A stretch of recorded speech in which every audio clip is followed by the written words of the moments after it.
Hello friends, welcome to our channel DD style. இன்றைக்கி baby food தான் பார்க்க போகிறோம். ஆப்பிள் எப்படி பேபிஸ்க்கெலாம் கொடுக்கலான்னு நான் இன்றைக்கி டீட்டெயிலாக சொல்கிறேன். இது ஒரு 7 to 8 monthsலேருந்து ஸ்டார்ட் பண்ணலாம். நல்லா மேஷ் பண்ணி கொடுக்கலாம் 7 to 8 months பேபிக்கு. இன்றைக்கி நான் என் பேபிக்கு எப்படி கொடுக்குறேன்னு காட்டுறேன். க்யூபாக நான் இப்போ ஒரு ஹாஃப் ஆப்பிளை கட் பண்ணி எடுத்திருக்கேன். இதை நம்ம பாயில் பண்ணிட்டு தான் கொடுக்கணும். நம்ம ராவாக கொடுத்தோன்னா டைஜஸ்ட் ஆகாது. நான் ஒரு சின்ன பேனில் நல்லா வாட்டர் விட்டுட்டு அதை நல்லா குக்காக பாயில் பண்ணுறேன். ஒரு 5 minutes கிட்ட பாயில் பண்ணாலே அது நல்லா பாயில் ஆகிடும். இப்போ அவங்க தானாகவே எடுத்து சாப்பிட்ற ஸ்டேஜில் இருக்காங்க. அதனால் தானாகவே எடுத்து சாப்பிடுவாங்க.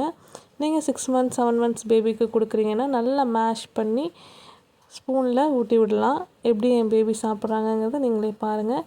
இது மாதிரி நம்ம கொடுத்துட்டு வந்தோம்னா அவங்களுக்கு ஃப்ரூட்ஸ் சாப்பிட்ற இன்ட்ரெஸ்ட் நிறைய வரும். டேஸ்ட்டும் ரொம்ப பிடிக்கும். Thanks for watching.